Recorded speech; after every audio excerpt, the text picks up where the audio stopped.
Hi, I'm Mayank. I'm one of the co-developers of this project called Space Debris Simulator for the Hackathon.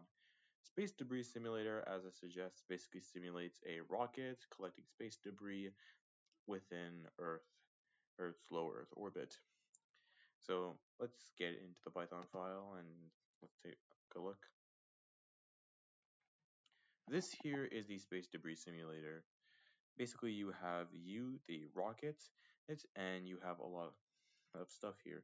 Your goal is to collect as much debris within the time you have and the constraint of fuel. Cool.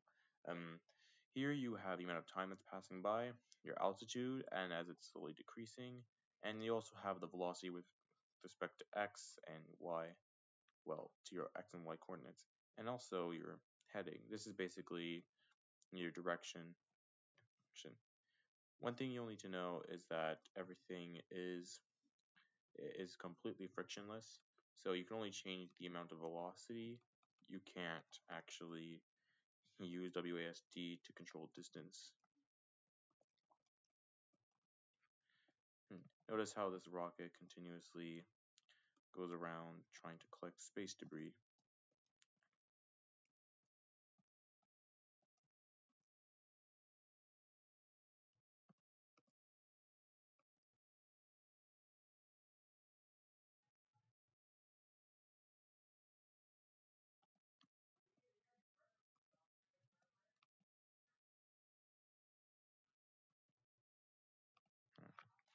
And the reason why we wanted to build this project is we wanted to show some awareness to the growing issue that is space debris.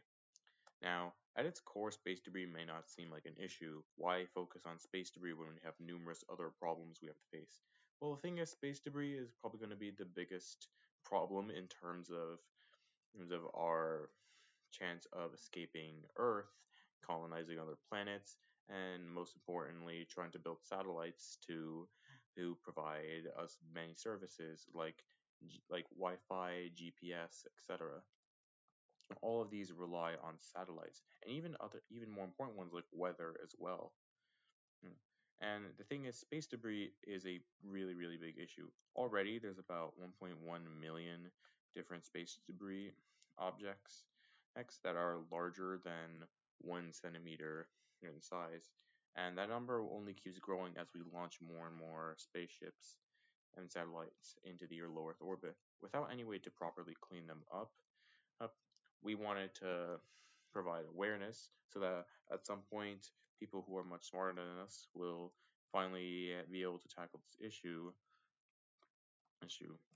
because if we don't well, should give awareness to this problem at some point it's gonna be too hard for us to actually send objects and people to space, which will severely hinder our chances at making it into space and becoming an interplanetary species. I really do hope you liked this project, and thank you very much for watching this.